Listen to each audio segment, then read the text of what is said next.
Okay, so this is one of the most important piece in this course. I think, early in my career, I didn't quite know how to define a good manager versus a mediocre manager. And I think I honestly were confused on what it meant to be a good manager versus a good person. And I think, recently after thinking about that topic more, the distinction becomes more clear. Being a good manager doesn't necessarily mean being a good person. You can be a bad person, right? I mean, bad is all relative, but you can be a bad person, but still be a phenomenal manager. For example, think of the most evil organization in the world. Just pick your choice. It could be a gang, it could be, some corrupt, organizations, whatever it is. If that organization has more than a few people, for that organization to do whatever it wants to do, it needs good managers.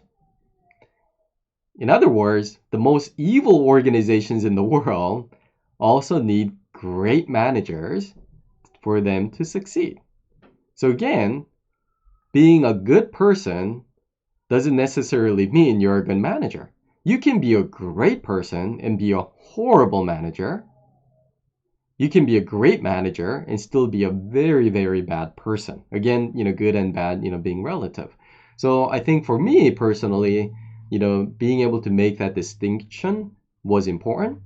So I almost look at it as two-dimensional. So imagine there is good person and a bad person, and there's a good manager and a bad manager. In my organizations, I like to believe that we like to be in that good person and good manager bucket. But again, you could be a good manager and be a very bad person too, right? Now, the reason I think, covering that is important is because I think some of the books that I read, or at least some of the stereotypes that I had, they talk a lot about being a good person, but not necessarily being a good manager. Again, I think, being able to distinguish that those two necessarily doesn't mean the same thing, I think is important. So let's talk about what makes a good manager. Not necessarily a good person and a good manager. So it's purely a good manager. So as I thought about this topic, as I prepared to create this course, I really were able to come up with only three competencies, three core competencies, in my opinion, that I think a great manager has. So in this course, I've broken it down to different buckets. So what I have done is, if you look below the video, I have this column called being, and then thoughts, and then words and action. So the way that it works is being, this is who you are as a person. Thoughts, so because of your, a person with, core competencies, or you have these attributes A, B, and C, naturally it leads you to have certain thoughts. Those thoughts lead to certain words, either written or verbal. And then a lot of times those words lead to specific actions.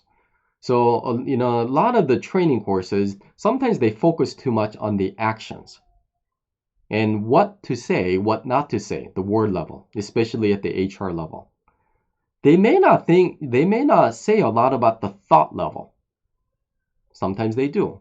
But I think it really needs to start at the being level and then have it evolve to what does that mean in terms of the thoughts that you should be having?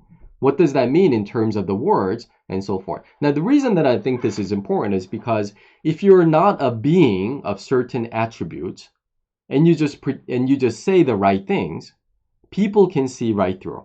If you're not genuine, if you're not a being of genuine quality, or you're not a being of integrity, but you speak the words as if you have integrity, people are going to see right through, and it's not going to last a long time. So we can talk all about how to say things, how not to say things, how to send an email, how not to send an email, But if you're not a being of certain attributes, all of that, in my opinion, is meaningless, right? What to say, what to write, what actions to perform comes much, much later after you change who you are as a person. In order for someone to become a good manager, I believe there are 3 attributes that are really, really important. And there may be more. Again, these are Michael Choi's opinions, okay? Based on my experience. So I think there are 3 attributes. One is results driven. Second, efficiency driven. Those 2 necessarily doesn't mean the same thing. And the third component is being proactive. And for me, if you worked with me, you realize how important I think proactiveness is in going extra miles, being proactive in communications, and so forth. I think those 3 things are the attributes that great managers have. Notice that none of those 3 things had anything to do with whether you're a good person or a bad person. These are separate things. Being a good manager is independent of whether you're a good person or a bad person, right? You can be a very bad person and be very result driven, very efficiency driven, and you can also be very proactive, right? Okay, so again, this being a course on how to be a great manager, not necessarily a great person, although I think you should try to strive for both, right? Strive to be a good person and a good manager, but I just want to make that distinction that being a great manager, I think these are 3 of the most important attributes that great managers need to have. So now let's go into each one of them. Results driven, what does that mean? So here's an important thing. If you're a manager, what are you supposed to do? What is your job? And what I will do is I'll switch over to my iPad so that we can kind of look at some of these illustrations and take a look at it. So when I think about the role of the manager, this is kind of how I think. So imagine that this is the world. So it's a very big world. And there is a target. So let's say, there is a mountain here and there is a target. And the company, basically leader, the CEO or, the founder or the entrepreneur will say, this is where we as the organization, we want to go. Okay. So they set kind of the vision, the target, right? The milestone. Now you can imagine what is the role of the manager in getting there. You can imagine there may be rivers here, there may be some other hills, mountains, and if there's not a manager, this is what happens in my mind. So this is kind of my visual representation. If you have say 10 people, they're all going to do their own stuff. It's not going to be organized. Some people may want to go here, some people may want to go here, some people may want to go here, some people may go over here. And overall, as a team, this team may just kind of be stationary because some people are pushing the team this way, some people are pushing it that way, some people who are very loud or speak, pushing the team this way and so forth, right? Some people are working really hard, they're doing a lot of activity, some people aren't moving that much, they're kind of inactive. So the role of the manager, a good manager, is basically to manage the time and resources of the team to get the team to a specific milestone. To manage the resources, again, time, money, if there is a budget, and to get the team to a certain point. A manager gets everyone to work hard. If there are some people who are inactive, not really pushing the team forward, the manager talks to them and either coaches them so that they improve or kicks them out, and they drive the team forward. Without a good manager, it's basically chaos. It's chaos. And none of them are going to be happy. They're all going to speak their voices and, it's not really going to, get people. So again, that's kind of, what I imagine when I think about teams without a good manager. It's all over the place. It's chaotic. Everyone has these voices. People who are usually the loudest, they get the most attention. People who are the soft-spoken, they usually don't get heard.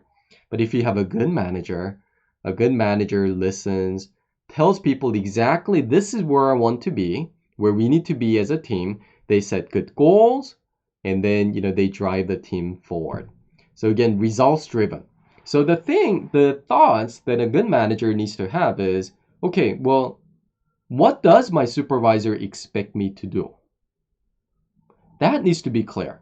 And if you're not clear on that as a manager, you need to go and talk to your supervisor. And before you go talk to your supervisor, go on and write down what you think the supervisor is expecting you to do, and tie that in with certain timeline and deadline.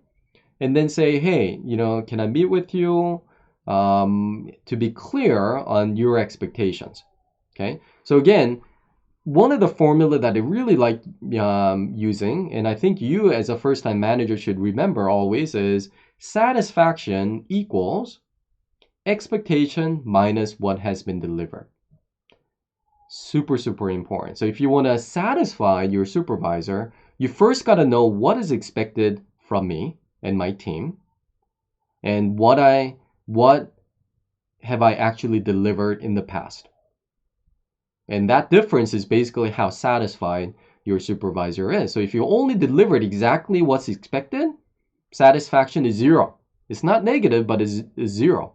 You always got to deliver more than what is expected. So I guess satisfaction is what's been delivered minus the expectation. But anyway, that difference is very important. So you gotta be always thinking, well, what does my supervisor expect me to do? What does my supervisor expect my team to perform? What's the milestone that he expects me to perform? And if you don't know that, find that out immediately. Okay? And a lot of times that may be tied into metrics, that may be tied into certain milestones or activities. Whatever it is, write it down and put it on a wall where you can keep staring at. Sometimes you may disagree on what the milestone should be. Well, in that case, you can communicate with your supervisor kindly and let the person know. But at the very minimum, you still need to do everything that your supervisor expects you to do. It's an organization. So you may be right. Maybe that's not the milestone you should be. That's not the milestone your supervisor should have set. Well, unless your supervisor changes, just go and follow the direction of the supervisor. Honor. And if you really have some questions, openly talk about it once you build a good relationship with the supervisor. A lot of these, also are covered in the communication course. So you can go over that as well. Another thought you should be having is, well, is there any task or project that are expected to be completed by specific deadline? Okay. Is my supervisor expecting any of these tasks to be done by certain date? Well, put the date and, manage resources so that your supervisor's expectations can be exceeded. If you deliver always exactly on the deadline, you're barely satisfying them, right? So you got to remember that too. There may be tasks or projects that you need to do to please your customers or your other team members too. So you got to manage resources to meet their expectations as well. So write them down.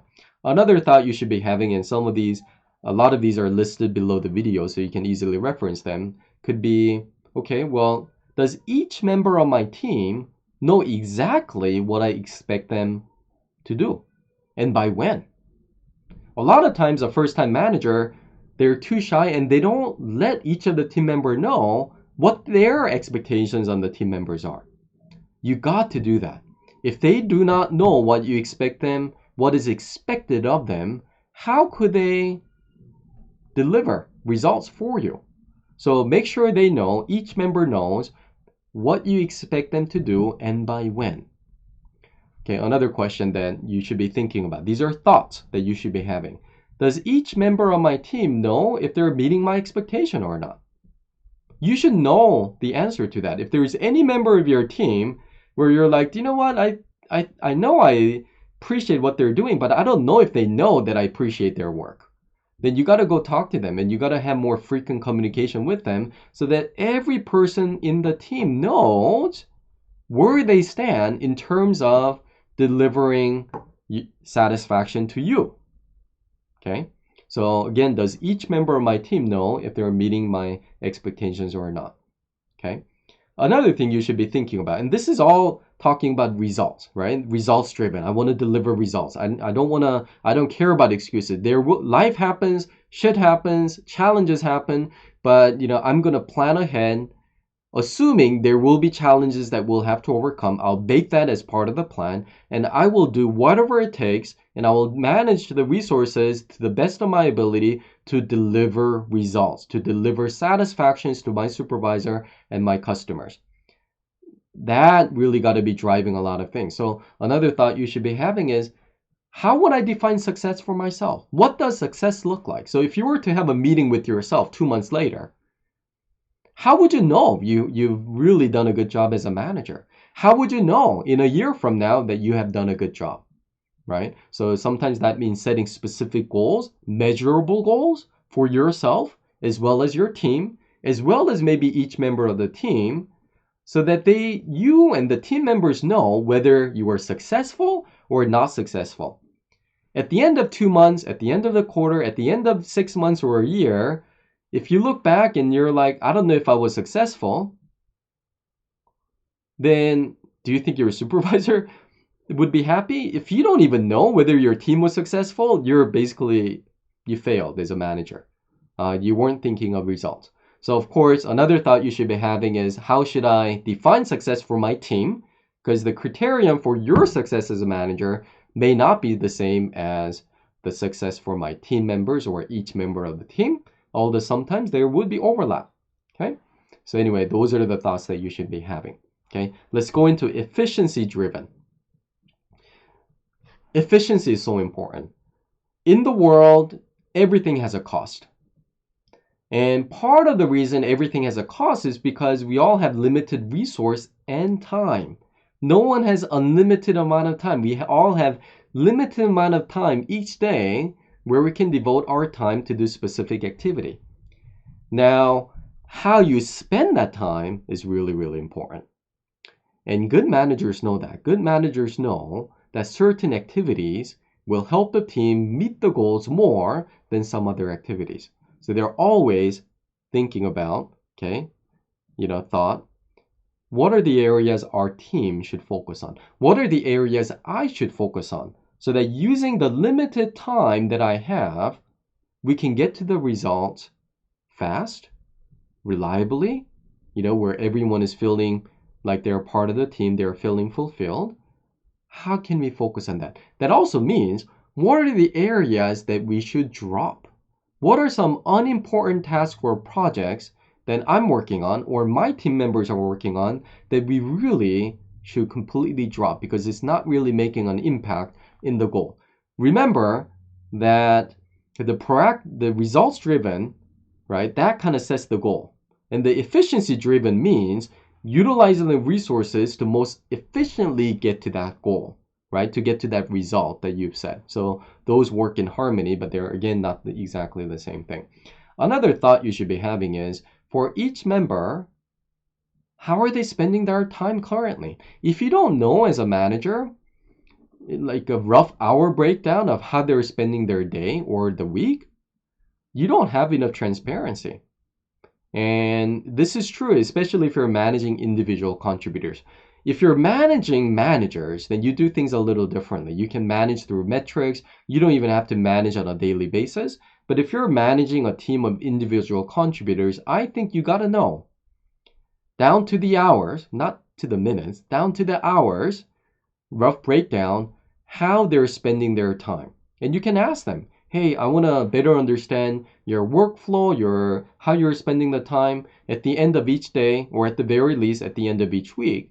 Can you outline what tasks you have worked on and approximately how many hours you spent on each of the activity? So I have a better understanding on your workload, the scope, how I can be helpful and things like that. You can have that conversation. Perfectly appropriate as a manager to ask the employees to share with you their data on how they were spending their time. Another thought you should be having, how could I design processes or deploy tools that can increase our team's efficiency and total productivity? And this is part of, as a good manager, you should wake up and ask yourself, what can I do to better serve my team members? Instead of just thinking, okay, am I doing well? You should be thinking, what can I do more? So this goes along with the proactiveness. But if you have that desire to help your team members succeed, and you want to satisfy your supervisor, the customers that you're serving, sometimes you will get inspirations. Why don't I look into these tools? Why don't I look into these processes? What can I do to get some of these distractions out of the way so I can help my team members focus? Right? That's all stems, I believe, from the thought of result driven, or from being result driven and being efficiency driven. Okay, very, very important question. Another thing that you could be thinking is, hey, are we measuring the right metrics? Peter Drucker says, anything you want to improve on, you got to measure. Or in other words, anything that's not measured doesn't get improved. That's a powerful statement as a manager. So if you want something to improve, one of the things you can do is just come up with a metric. You don't want to come up with too many metrics sometimes. Sometimes you want to come up with key metrics, and you can say these are team metrics. This is your metric where you're primarily responsible. Metric A, B, C, these are the top 3 metrics you're responsible. Employee B, you're responsible for these metrics, these 2 metrics, and so forth. But a lot of times measuring and getting the right metrics is really important. One of the books that really changed how I manage teams and organization is a book called OPPM, One Page Project Manager, completely transformed how I manage teams and organizations. You can look into that and see how you can use that tool to your advantage to measure objectives of the organization, tie in goals, tie in metrics, and how to, manage your team. Now, sometimes coming up with metrics may be a little bit hard because maybe the team is more focused on activities rather than maybe, so I always say 90% of the time you can come up with metrics, but sometimes, it's really hard. But you can still, sometimes in those cases, come up with some relative metrics, such as, we don't, our work scope changes quite a bit, and we're doing project A, B, and so forth. So because there's not so much consistency between the projects, but I can still every 2 weeks just you tell me, you ask me on a scale of 1 to 10, how satisfied was I about your work performance, and you can measure that, right? So every 2 weeks at least you have a metric on the supervisor's satisfaction, and that could be a metric, right? But especially if you're working in a company where processes are established, the work responsibilities are established, is not changing that much, almost always you can come up with, regular key metrics that you can measure on a weekly basis or a bi-weekly basis. And, you can tie that in with what success for team member A looks like and so forth. Okay, so again, thinking about, are we measuring the right metrics is really important. Another key thought that you could be asking is, for each key metric, does each member know who's responsible for who? And if you say everyone's responsible for that metric, a lot of times that means no one's responsible.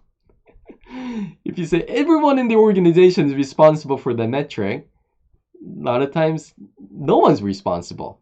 No one's accountable. So if you're managing a team, you want to say, okay, you're the primary person responsible for this metric. And I usually don't set even 2 people. I just set 1 person, right? Because if you say 2 people you're responsible, they may think each other is responsible for it and they don't hold themselves fully accountable. So usually say you're fully responsible, but person B, you can support, right? But if something goes wrong with that metric, I go to the person who's primarily responsible for that metric. So you should be asking yourself, do they know that? Do they know that you are responsible, or person A, person B, person C is directly responsible for each of these key metrics, right?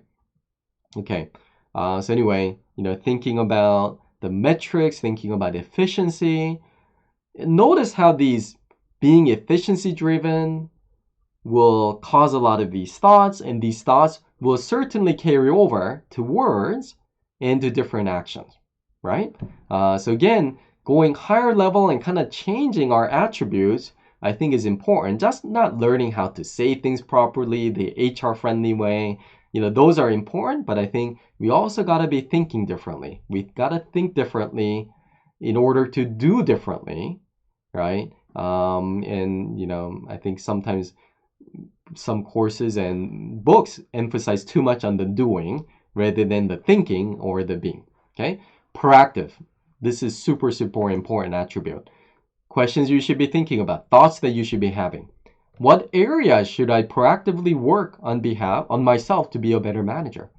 What can I do to become a better manager myself? Seek for inspiration, read books, listen to some audio, go take some courses. Do not wait idly for your company to teach you how to become a better manager. Your company is not responsible to help you become a better manager. They're not. If they have some trainings, you should feel grateful because that's not the responsibility of the company. Whose responsibility is it for someone to become a better manager? It's the manager's responsibility to learn themselves. Okay? So you should proactively work to improve yourself as a manager. And it takes time. It takes time. Another thought you should be having is, what area should my team proactively work on to over-deliver what is expected from my supervisor? So that exceeding that expectation from your supervisor, whatever your customers expects, whatever your client expects, over-delivering that proactively is really important. Okay, so over delivery, I think, has direct correlations to how proactive you are as a person and as a manager. So you should be thinking, yeah, I don't just want to meet my supervisor's expectation. I want to exceed it. I want to exceed it because I care about the supervisor or I care about the company's mission. I also care about my promotion. I want to become better manager and learn to grow. So the way to do that is by impressing your supervisor and by over delivering, right? Over deliver all the expectations that your supervisor has, and also work on other areas that you think are important that will make a difference for your supervisor or for your customers, and proactively work on that and think about it. Okay. Just as isn't it important to impress your supervisor, I think you should also proactively work to over deliver what's expected from clients and customers. Okay. Another thing that you should proactively think about is, how can I proactively build stronger relationship with with the members of my team? And how do I let them know I appreciate their hard work, right? And only do that, you got to be genuine. So if they're not working hard, you don't say that, right? But for those who are working hard, how can I show them that I appreciate their hard work? How can I build a stronger relationship with them? Relationship matters. Relationship is so important. You want to have a good relationship with the people in your team. It doesn't necessarily mean you have to be good friends with them. You can still be a great manager and not actually like the person. That's possible. You may have very different personality traits and you just may not want to hang out that person, but you can still be a great manager and build a relationship of respect. Okay? So again, being a good manager doesn't necessarily mean you're going to be their friend, but you can get to know them. You can say, hey, how was your weekend? Tell me more about this project. Hey, what challenges did you have? How did you overcome that? Wow, you did a good work. Good job, right? So you can talk about work, stay away from personal, and still build a great relationship of trust and respect, even if your personalities are completely different from each other. Very possible, because again, personalities have nothing to do with whether you're a great manager or not, right? Because again, proactive, efficiency driven, performance driven, result driven, you can be any personality traits and have all of those. Okay. Another thing you should be thinking about is, how can I proactively create an environment where A players in my team would thrive? Very, very important. Sometimes first-time managers spend too much time managing C players in the team that they don't pay enough attention to A players in the team. Huge mistake. What you should do as a manager is either coach the C levels to perform at the B level or the A level, or have them be gone. That's your job as a manager, right? You let them know this is what I expect you to do by this date. And if they're not able to deliver, maybe you give them a warning, a verbal warning, and say, hey, what happened? I expected this. I did communicate to you in writing that this is what I expect you to do by this date. you weren't able to deliver. Can you explain what happened? And then if it happens again, you give them a written warning. And if they got multiple written warnings in the last 6 months, then now you have enough evidence to show that, hey, I gave them a try. I documented, my interactions. It wasn't based on my personality or, feeling of, emotions or discrimination. It was just all performance related and they weren't able to deliver. And if you did that and 6 months later say, hey, look, your performance just didn't meet my expectation. And as you know, I gave you a verbal warning, you have received multiple written warnings. I need to find someone else who can deliver. So sorry, but I'll have to get you out of my team. And of course, you would have laid that expectation in the last warning, in the last written warning, and say, hey, look, I want you to improve. Here's a performance improvement plan. But if you don't meet this expectation, and if this happens again, I will be forced to look for someone else who can actually deliver what I expect you to do. And just want to be clear, right? So you still root for them and you work with them, but if they weren't able to do it, then they just gotta leave. Because why should all the A players in your team suffer and struggle? Because the team's attention and energy is being drained away by C players. That's not fair for the A players. And as a good manager, you should focus on nurturing, taking care of your A players as much as you taking care of your C players and trying to coach them through. Okay? Very important. Okay. Another thing you should be thinking about is, how can I coach the B2C players, or how can I kick them out? In my definition, A players are those who consistently over-deliver on the expectations. B players just meet the expectations. They do a fine job. They're good employees, but they never exceed the expectations. They're never proactive about seeking additional responsibilities. C levels consistently fall under. Okay, so those are some of the things. Now, those thoughts will lead into certain words and certain actions. Words, I felt like I didn't want to spend too much time into words because, hey, you have your own way of communicating. You just be yourself. And if you're result-driven, efficiency-driven, you're having the right thoughts. And if you're praying for inspirations, words will come. Typically, as a manager, you want your written words or verbal words to be concise, but you also want it to be very clear, so there's no ambiguity. And sometimes you can say, okay, can you repeat back to me in your own words or in your own understanding our conversation, just to make sure I know the message has been delivered appropriately. Okay, words are important, but I think more than words, who you are as a person is really important. So, work on developing those attributes. Now, the actions that you should do as a good manager is some of these we talked about, right? Set clear expectations. Sometimes this is weekly expectations, sometimes it's monthly, sometimes it's quarterly, sometimes it's based on milestones, sometimes that's yearly. Okay, again, that depends on the team and the scope of the project that you're involved in. But they gotta know what you expect them to do. And you should also know what is expected from you, from your customers or from your supervisors. So make sure that's written down, post it on the wall so you can see what expectations are, so that you know how to over-deliver on the expectations. Okay, another action, just deliver. No excuses. Do not say, oh, my supervisor or customer, ABC happened, so I wasn't able to deliver.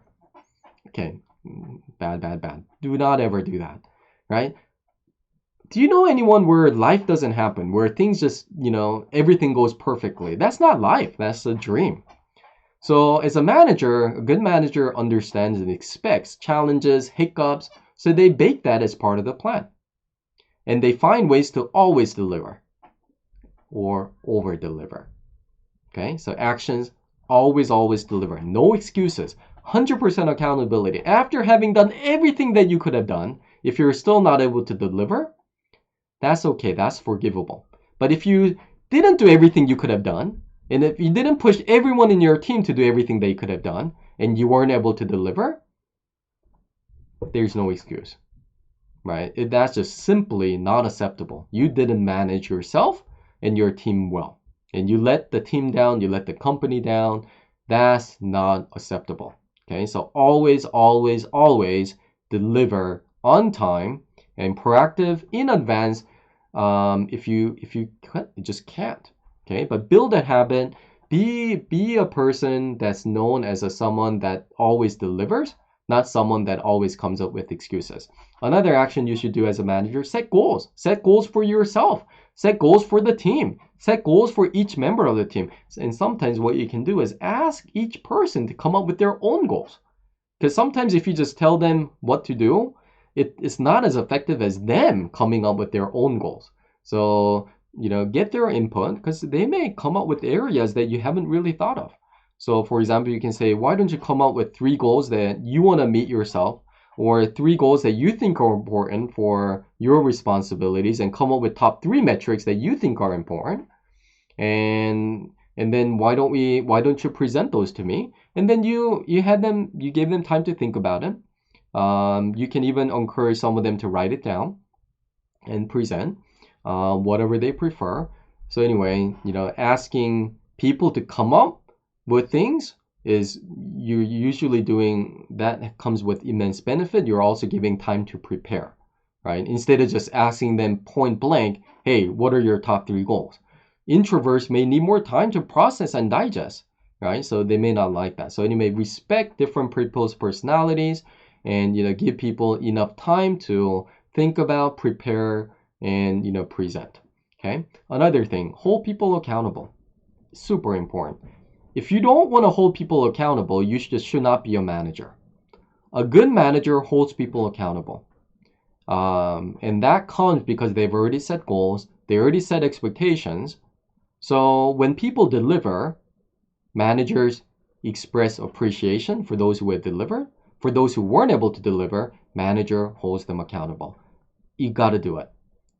You got to meet with them, be clear on your expectations. And if they weren't able to deliver, then you either give them a verbal warning or give them a written warning if it is serious. And if that pattern repeats, it's simply not tolerable. And by having that strictness and discipline, you're also doing yourself and the team a huge favor, because now there's no A player who's struggling because C players are being lazy. Everyone is working hard toward a common goal. You're going to feel better about yourself. Everyone's going to feel better about themselves too. Even those who had to kind of wake up to really, work hard to meet the milestones. You're giving them opportunities to grow in their career. So holding people accountable is a very positive thing that you should do. Okay? All right.